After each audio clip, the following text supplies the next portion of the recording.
We are in the Zera Shimshon for Parshas Noach on page Tzadi Daled.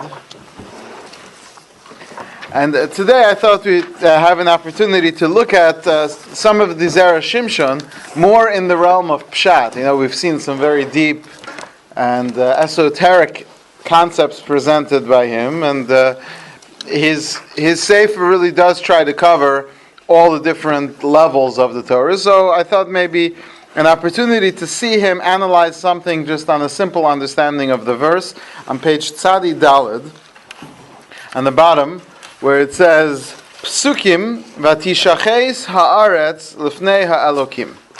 So he really wants you to read through all those verses there. And anyone who does read these verses should find it somewhat difficult, because it's not clear what the real reason why they're being destroyed for is. The verse starts off saying, "Vatishaches haaretz lifnei Elokim," the earth had become corrupt before God. "Vatimalei haaretz chamas," and the world was filled with robbery. So you would say, well, it's immorality and robbery. And then it says, "Vayar Elokim es haaretz," God sees the earth, the land. "V'hinei nishchasa," behold, it has become corrupted, which sounds like it's only the immorality. "Ki hishchis kol basar as darko al haaretz." That's it. That's all God mentions or all God sees when God looks at the earth. He sees they've all become corrupt. And then, Vayomer Elokim leNoach, God says to Noach, Kates kol basar balafanai. That's it. It's the end of these people. Why? Ki mala haaretz chamas mipneihem, because they're filled with robbery. So the Torah tells us first that there was corruption and robbery. I should say perversion and robbery. Then God sees the perversion and tells Noach, we got to destroy these people because of the robbery. I'm going to destroy them from the earth. So he says, Yesh ladaktek b'psukim elu. Anyone who reads these verses should find it difficult. Shemitchila amar vatishaches. Do we have another volume to pass? Okay. Vatishaches. First, it says they became corrupt, or I should say, perverted. What's the difference? Well, because vatishaches means like ruined, but we understand it to be a reference to immorality. Hashchasa means destruction or going against the natural order of things in the realm of immorality. Okay, thank you. So, Vatishaches, he says, the Hainu Znus, which refers to immorality. And then it says, Gam, Vatimale haaretz chamas, the world was filled with robbery, the Hainu Gezel. So the Torah uses both in the original description. And as we mentioned in the questions, the next verse doesn't say God saw the robbery. Rak Amar Vayar Elokim es haaretz ki hishchis, God saw that they had become perverted. The mashma shezeh hayakashul lefnei HaKadosh Baruch Hu yoser mi'agezel, which sounds like God was more bothered by the immorality than he was by the theft. And then the verse says, "V'yomer Elokim leNoach kates kol basar balafanai." The end of all flesh has come before me. Ki mala haaretz chamas, because the world is filled with robbery. The mashma lahepech, it sounds like the other way. She'adarab ikar anshem hayiv b'nei chamas, that the real reason they were destroyed was because of the robbery. And then it says, I will destroy them with the earth. Because we know that's a punishment for the immorality. So the Torah is really going back and forth, and that's a really good question. And in general, this is a question which should apply to all generations, which is worse, if we can measure these things. A society that has no morals in terms of the area of immorality and the like, or a society that has no concept of ownership and theft and things like that. So he says, V'od kasha, I'd like to throw another question into this mix. Al divrei Rabbi Seinu Zal, our sages in the Yerushalmi tell us She'amru, kol makom she'ata motzei znus, wherever you find immorality, ander alamusia ba'al olam, a destruction comes to the world, v'horeges tovim v'ra'im. In a place that's immoral, then when the destruction comes, both the good and the evil are destroyed. It sounds unfair, but that's what the Gemara there is telling us, that if you see that both the good and the evil are all being destroyed, that means that somehow it's the prohibition of immorality, and when that happens, the force for destruction does not differentiate between the good and the evil. He's talking about people, or he's talking about situations? You mean good and evil people we're talking about? Right. Yeah. Everyone gets destroyed. Everyone gets punished, including the innocent. The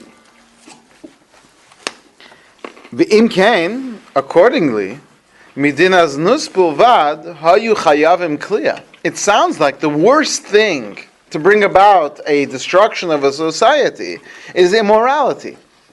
So he asks, why do we need the fact that they were thieves at all? We don't have any source that thievery destroys a society, but we see clearly that if there is immorality, especially the kind of immorality that they were guilty of, they had no rules, they had no sense of appropriate behavior, so that should have been enough to have them destroyed. If you don't respect people's property, or respect... Yeah, but he's saying once you've already got the big one, then what's the point of just adding more? They're already going to be destroyed. Va'od amru, furthermore, we have another Gemara that says, Lo nechtam gezar dinam, God only sealed their judgment, ela al hagezel, because they were stealing. Shelachoreim sosum says that. Now we have two Gemaras contradicting each other as to what the real sin was. So, v'afal pisha abal yefei toar al pasik hitova sena. Now, there's one of the commentaries, the Yefei Toar. He kasav she'i efshar liyashev elu shtei agadas shebevadei chalukasen. The Yefei Toar, one of the major commentaries on the Midrash, throws his hands up in the air and says there is no way to resolve these two contradicting Gemaras. One Gemara says it was only because of the immorality. The other one says it was because of the theft. And he says, obviously there was both, but in terms of which one was the real one that they were being killed for, it seems like a disagreement amongst our sages, and there's no point to try to resolve and try to bring these two together. Rabbi, there's something that troubles me. The fish, the animals, what did they do to deserve to be killed? So Rashi, the fish didn't die in the flood. But Rashi tells us that the animals were also corrupt, and they too did not follow the natural order of things, and they interacted amongst different species, which is unnatural for animals. In fact, there's a famous Hasidic Worch, a beautiful Worch from Reb Simcha Bunim of Pershischa, really beautiful idea. He says that why were these specific animals saved? Because these were the animals that remained loyal to their species and to their mates. So he asks, how is it possible that only one pair of one pair of lions, one pair of tigers, one pair of ants, and one pair of exactly were loyal to their species and to their mates, and every other animal within each species, 99.9%, and only one animal? I mean, what are the chances of that? Because if there would have been 3 lions who were acting appropriately, then all 3 lions should have been saved. Says Rav Simcha Bunim of Pershischa such a beautiful idea. He says, man is the leader of creation. And whatever we do affects all of creation. So he says, if there's only one human in the world who is loyal to his creator and to his mate and to the law, then there is only going to be one animal corresponding to him that's going to be loyal. So he says these were, so to speak, Noach's lions and Noach's tigers, because we don't realize how our actions affect the whole world in at large. So why not his 3 sons? And if So- they were not worthy, why they got saved? Well, they were. We would say, according to this, that because they were younger, they were under 100. 100 was the equivalent of bar mitzvah in those days. So, well, when you live 1,000 years, it's about the same percentage. Start practicing. So, because they were, it says there, just like we don't get punished today until the age of 20, they didn't get punished till 100. So it could be that their corresponding animals weren't so, but they weren't on the level of, so they might not have been able to save the animal. But this idea that the one, it's not just coincidentally there was one from each animal. Noach caused that there should be one for each animal. We say the fish survived, that's commonly understood. Right. But we also say that the waters of the deep were released from somehow inside the core of the earth, and they were very, very hot. And so how is it that in the midst of all this hot water, the fish didn't die? Well, I assume, I haven't seen anyone say this, that it's the water below which was very hot. But with the water being 5,000 feet high, that doesn't mean that the heat went everywhere. So it's only where the bodies were at the bottom that they were being boiled to death if they weren't already drowned, but that the fish would swim higher up. That's what I And understood. Moses says that a lot of them swam to the ocean, and some swam to Eretz Yisrael where it wasn't having the problem. Yeah, but Eretz Yisrael doesn't have water. Well, it had it was, but they went to the Mediterranean. They went to the sea, is what it says. Right, okay. Okay, so he says, I know, he says, that this commentary sort of gives up and says there's no way to resolve this, but I'd like to try. Especially, you've got to be able to resolve these two midrashim, because Rashi in Chumash quotes them both and doesn't quote them as a disagreement. Rashi just states both facts. Rashi says that the reason why they were destroyed was because of immorality, and immorality destroys everyone, good and bad. And then Rashi says the only reason why they were sealed to be punished was because of theft. So Rashi quotes them both as if they're not contradicting each other, and we know that Rashi was very exacting and very careful with what he quotes. Rashi doesn't quote everything, and we learn so much from what Rashi doesn't say, that if Rashi said them both, there's got to be a way to resolve them. Besides, he says, it's not so much a contradiction in the words of our sages as the verses themselves seem to switch back and forth between whether it's a concern of immorality or theft. Therefore, I'd like to resolve it as follows. A fascinating Gemara in Brachos. It says, "My v'di zahav." This is referring to the parsha at the beginning of Sefer Devarim, where Moshe is reproving the Jewish people, and he starts off his speech telling them all the terrible things they did with a short list of all the different sins that they committed in the wilderness, but he doesn't refer to them by name. He gives them all strange code words. Mm-hmm. And one of them is V'di Zahav, which means, it sounds like it's the name of a place, Di Zahav, but really what it means, it's referring to the sin of the golden calf made of Zahav, of gold, and Moshe was saying, you should know, I'm about to give it to you for this, and for this, and for Korach, and for the spies, and for the water, and for the man, and for the Di Zahav, for the golden calf. Why does he call it V'di Zahav? Amr de Rabbi Yanai, so in the school of Rabbi Yanai they used to say, Kach Amar Moshe lefnei HaKadosh Baruch Hu. This was what Moshe was saying to God. Ribono shel olam, master of the world. B'shvil kesef v'zahav shehishpata lahem liYisrael.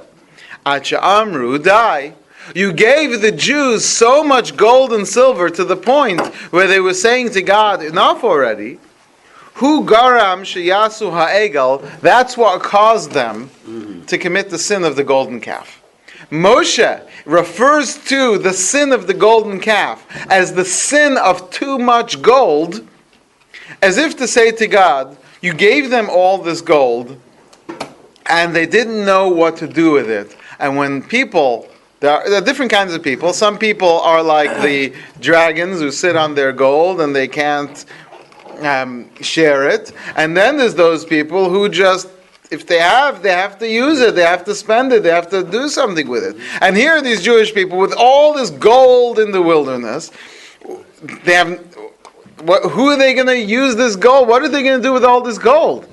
So there was something inside of them that was making them want to give. I got to give the gold. I got to do something. I got to build something. We got to do something. And God had not yet given them what they were supposed to do with the gold, which is to build this beautiful edifice, this Mishkan. This is before the Mishkan. And so they were looking, and so they went for the golden calf. It was such a powerful draw from within them. That's what Moshe says to God.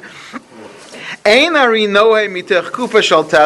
lion doesn't get all mighty and powerful and brave from the having had a basket full of straw. You feed the lion meat, and now he needs to expend that energy. What do you expect from him? So Moshe, in order to sort of turn it around, we know Moshe is the great defender of the Jewish people, so he actually refers to the sin of the golden calf as the sin of the too much gold, as if to blame God for it. Amar Rabbi Chia bar Abba, Amar Rabbi Yochanan, and our sages take this a step further. Mashal la'adam echad.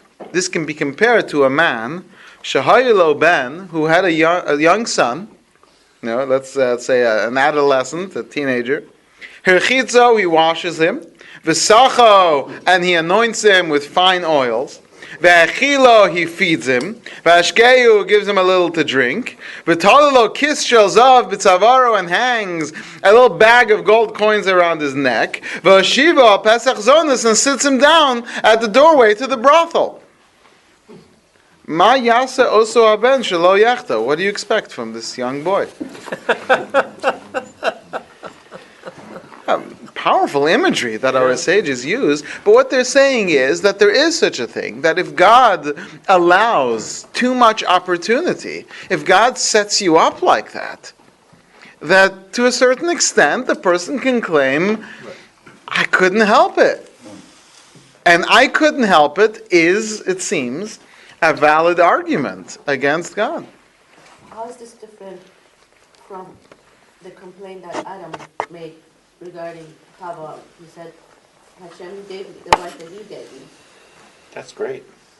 It could be that would be an argument had he said it. The problem is the way he said it. That's really the issue. Because if he would have said, "Listen, I know God, I know you gave me instructions, but I don't want to start with my wife. She's." If he would have said that, then maybe he would have. It was the you gave her to me, which was the difference is, and Adam was the one who did the hit, whereas Moshe did not, right. And he's defending somebody else. Right. Although we're saying that even the person themselves does have some level of excuse, and you do find that Adam didn't get his full punishment, and maybe it was because he was able to say, "Listen, I couldn't help it," and I couldn't help it it's not a reason why a person should be allowed to sin. But it's enough of a mitigating factor that the person can then say, well, I feel bad that I did it. I couldn't help myself at that time. And I think everyone gets it. Especially, it's interesting that the Mashal uses the example of a child. I think we all understand, even though he's referring more to a teenager, I think we understand that when someone is less mature, we do accept much more it looked so good, I couldn't help it. So, Amar Reb Shmuel bar Nachmani, Amar Rabbi Yonasan. So Reb Shmuel bar Nachmani said in the name of Rabbi Yonasan, Minayin shechazar HaKadosh Baruch Hu v'hoda lo l'Moshe. How do we know that Hashem actually agreed with Moshe's argument? Shenemar, because it says, V'kesef hirbei sila, I gave them much gold. V'zahav asu labal, and they made the gold for the Baal. Which means later God himself says, by a different sin, but God says, it's really my fault. I gave them too much gold. So he says, Afkan bedor hamabul. So when it comes to the generation of the flood, alaznus hayicholim lahashiv, they were immoral. But they could have responded and argued back, Shechatu, they sinned, b'shvil rov tova she'ishbiya lam HaKadosh Baruch Hu, because God gave them so much good. In that, the Gemara tells us, in that society, things were just going very well. They had food plenty, they had, things were just moving along, and they had a very convenient society. Life was very easy. Where does the Gemara discuss this? And Sanhedrin. Kuf Zayin, Kuf Ches, those pages. K'moshe Amru, he says, B'perik Chelik, he quotes Lamed Ches. Dor ha'mabul nizgo, that the reason why they became so, it should probably be Kuf Ches, not Lamed Ches. The generation of the flood, they became arrogant because things were so good, and the Gemara uses a language, Dor ha'mabul, the generation of the flood, Hit iman HaKadosh Baruch Hu me'ein olam haba. Hashem gave them a taste of the world to come. T'chsiv, as it says, Bateyim shalom mipachad, their houses were peaceful from fear. And he's not going here because he's sticking in the realm of Pshat, but I'd like to introduce, it could be that he's aware of the Zohar's perspective here, because the Zohar tells us that the generation of, some of you may know this, the generation of the flood, they were extremely great souls. They were very spiritually connected in potential. And what I mean by that is because however corrupt someone is, that shows you how great they could have been in the positive, and however great someone is, that shows you if they were bad, how bad they could have been. As we use the example of Bilam, they say Bilam was on the same level as Moshe. It doesn't make sense. How could Bilam be on the same level as Moshe? And the answer given by some is that Bilam had the same potential as Moshe. Just Moshe took it to the extreme of the positive, and Bilam used all that power for the negative, and he used his prophecy as a way to become the world's greatest mercenary, while Moshe became the world's greatest savior ever.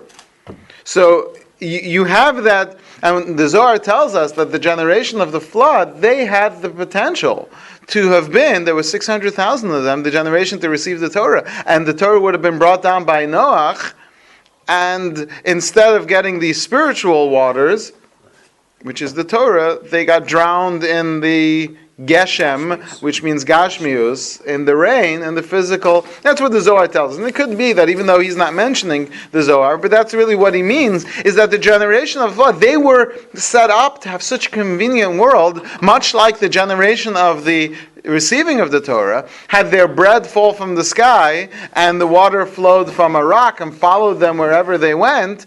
Their clothing grew with them and the clouds of glory surrounded them to create the perfect atmosphere and the perfect temperature and everything they wanted. Could you say that this is dafka by spirit, at a spiritual level? That I'm not that familiar with that Gemara in Sanhedrin. No, the Gemara is telling they had all the world's conveniences. Things were growing immediately. But and Hashem say, "B'zeya sapechu tochu." It That was- sounded like you're gonna. That was for that generation, but this generation things This changed. is beyond. This is. Yeah, for this generation, things weren't like that. And so things were so good for them because they were supposed to better themselves and connect to Hashem.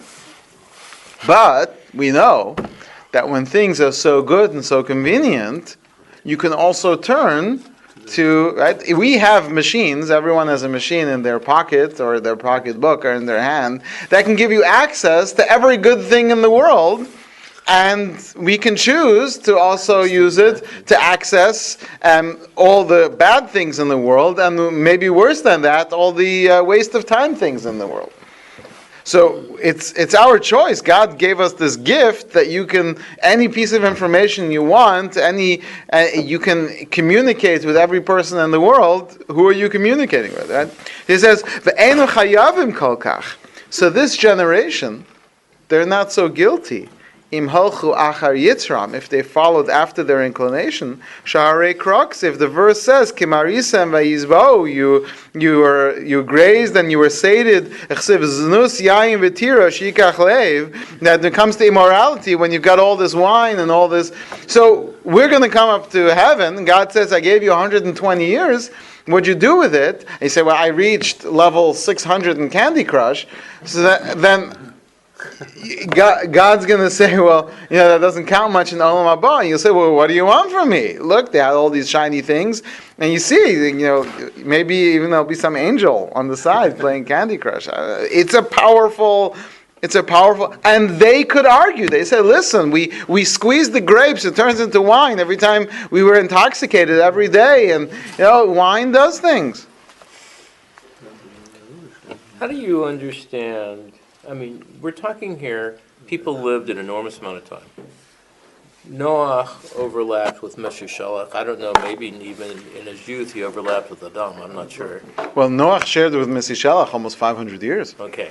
So we're talking here that these were people who lived in the same place as the beginning generation, and they overlapped with the beginning generation, and they knew what a relationship of almost face-to-face with HaKadosh Baruch Hu was supposed to be. It would be like... Well, kind of, because once Adam is driven, Adam is a different person once he's driven out of the Garden of Eden. And even though he has this, Cain talks to God, and we even have later discussion, but it's not the same. The world is living in a sort of depressed, upset kind of thing, and there really isn't that level of connection to God. And Adam is gone, and we know Adam's son Shais and his son Enosh. Enosh invents Avodah Zarah. He's the founder of idol worship because of some philosophical argument that he has that God wouldn't want anything to do with me, God is too great, so I'm going to talk to the intermediaries, and the whole thing. He invents idol worship, and that's just a short while after Adam's passing, 930 years. So by the third generation, you're talking 1,000 years into creation, man has already lost touch with that. Now add another 500 years to that, and you've got that potential for the people, Chanoch, Meshushalach, these were righteous people, who did have, Chanoch went up and became the angel Matat. But the people certainly had the opportunity to connect, but they chose not to. And that's maybe part of the reason why they're punished so severely.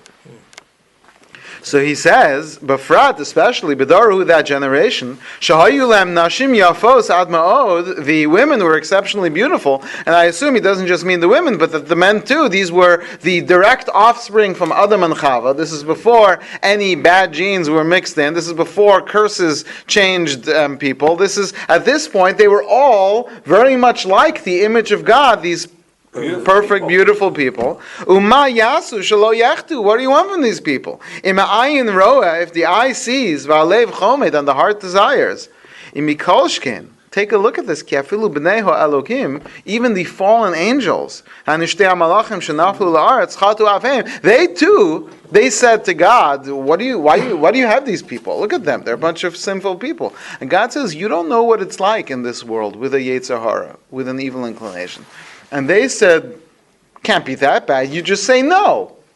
Right? That's what anyone who doesn't have a certain yetzer hara, and they talk about people who do, they say, well, I get that he has this desire, but he should just say no.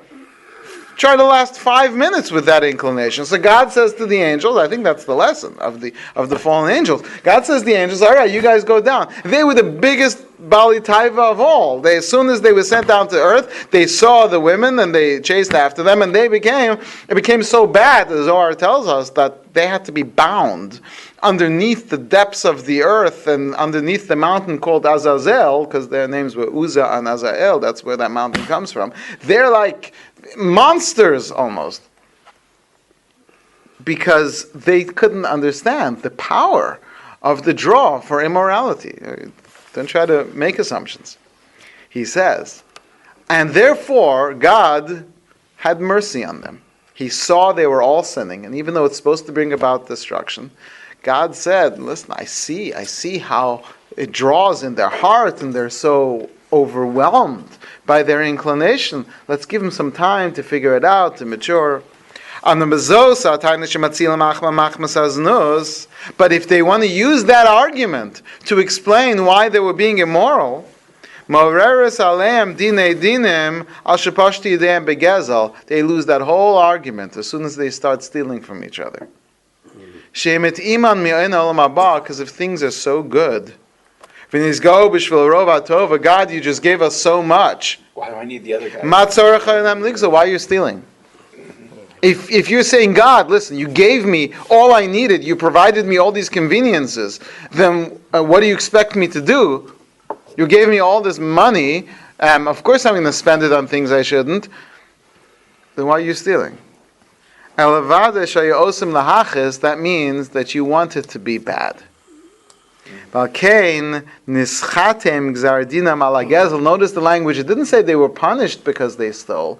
It says their decree was sealed because they stole. Because God was going to let it go as long as it was just in that realm of immorality where they could argue we were overwhelmed. But then when you mix in a opposite kind of sin, and he doesn't explain this, but I think that's what he means, because we know that there are two realms, there are two kinds of people, really, in terms of Yetzaharas. There are Chesed people, and there are Gevura people. Chesed people are people who are so naturally kind and caring for others.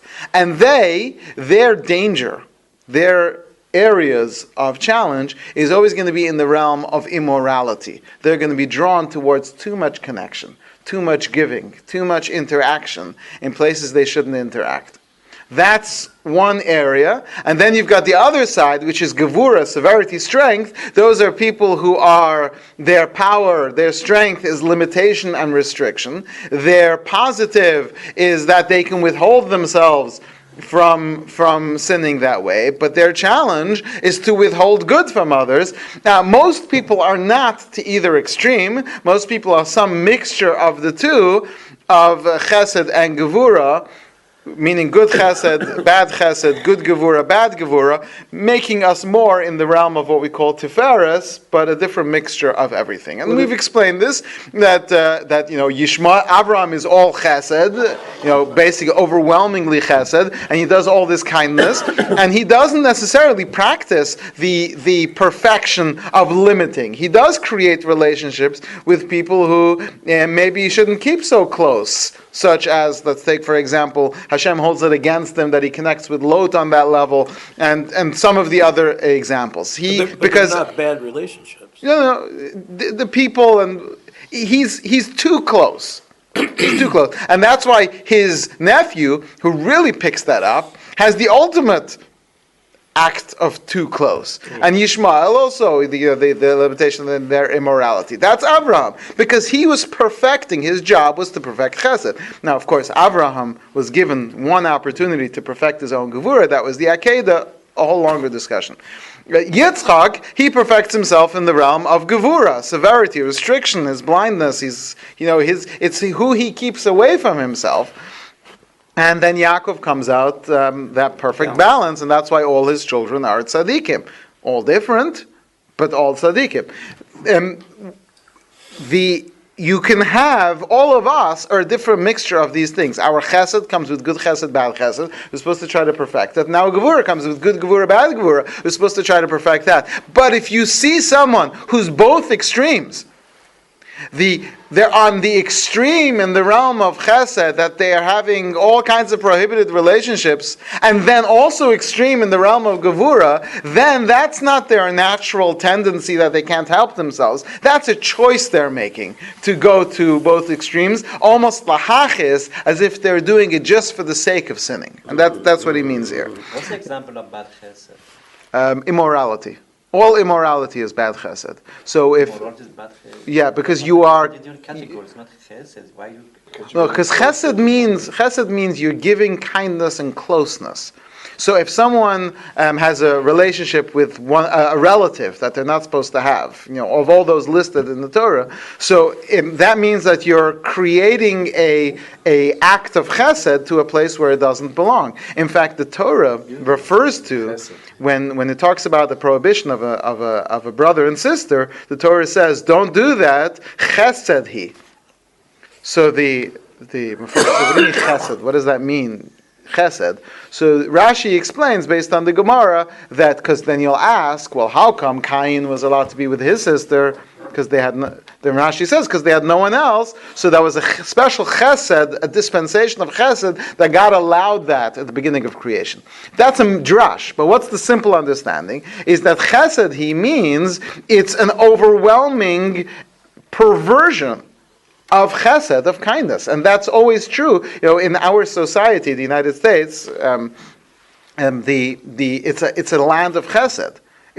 And the more chesed that the country leans towards, the more it has trouble prohibiting any immoral, what we would call immoral interactions, because they feel like a person should be allowed to love whoever they want to love. I mean, because they feel that chesed is all positive. How could it be negative? If I have emotions and feelings towards someone, why would I ever try to limit someone from having those feelings? And that's an argument which, if you are an ish chesed and you have no gevura, it makes sense like that. But then if you have that kind of thought, God will say, okay, you know what, they were overwhelmed by their feelings. But if you have that, and then you also do horrible acts of gevura, then you're really stuck. So gevura would be Esau, too much aggression and murder? Right. Like the Soviet Union and Germany, whatever they were. I don't know about the Soviet Union, but certainly Germany would be a great personification of that gevura. The word for too much bad chesed is immorality. What's the word for too much bad gevura? Well, it's all, we would say ritzicha, killing, or killing, stealing, all those kinds of things. I don't know if there's an official word for it, but he would call according to him, it would be chamas. What the Torah uses here as robbery, or really, what's a better word? Violence. Violence would be the word for gevura. Restriction, containment, all those things could go positive or negative, but violence is usually a negative connotation. You're 100% correct. Hamas follows the Sharia law. Sharia law is opposite of gevura. Right. Okay. So in this of chesed. No, gevura is restrict. Oh, You steal. It's the negative. the negative. so in this Negative construct, you're restricted and you kill him. the Yetzer Hara takes your natural inclination to be either a chesed person or a gevura person, and directs that towards bad chesed or bad gevura. Is that the? That's exactly it, right? Everyone can look within themselves and see a certain tendency. That tendency, the one, and the way the holy books write it is that it's that one thing that you can't get past. That's your major inclination, the one which is most natural to you, and that's usually the most difficult to overcome. So he said that's, without getting into individuals, he's saying as a society, but even individuals have this on some level. And no one is extreme. Nobody's extreme. Otherwise we're all balanced. We have a certain amount of both. But you can't, even if you do lean towards one more, it just means you're going to lean towards the other one less. But to actually go off in two opposite directions, he said that's unnatural. That you have to do by choice. And in this setup, how do we know that? Or why does no one come to HaKadosh Baruch Hu and say, you made the Yetzer Hara too strong, and this is why this whole generation went bad? Someone says it. God says it. At the end of Parshas Bereshis, God says, I'll read the English. Hashem saw that the wickedness of man was great upon the earth, and that every product of the thoughts of his heart was but evil always. And Hashem reconsidered having made man on earth, and he said,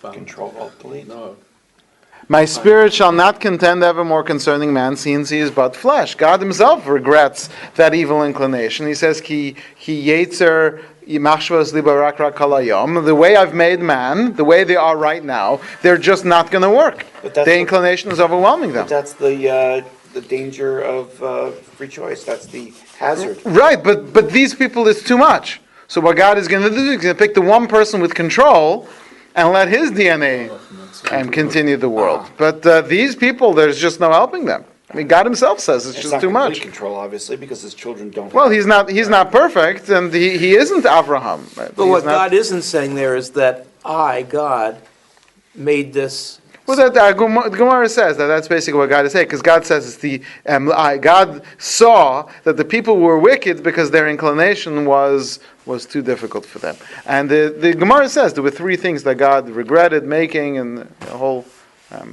See the Gemara there. So he says, let's try to finish this. He says, we're in the third line of the last paragraph. If everything was so good, why are you stealing? They were doing it to anger God. That's why the decree was sealed for the theft. The main punishment was because of the immorality. That's why it says they shouldn't have been guilty. I'm actually we'll just finish. I'll read the verses inside, and this is how it reads. God saw the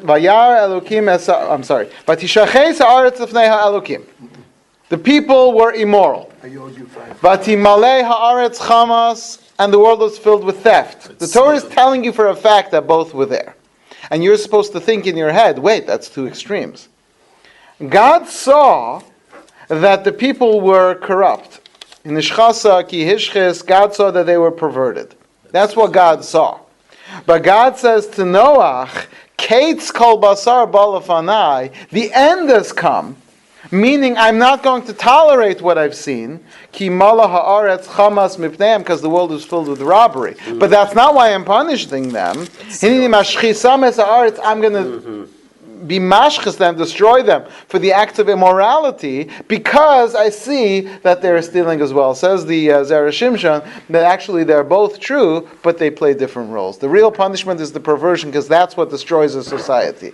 But God would have let them. So, in terms of us, if we want to apply this to our personal service, we're not on this level of the generation of the flood. But we all face our own challenges. We have to work on ourselves to make sure that at least we're being somewhat consistent. Let's not overdo however far we take it.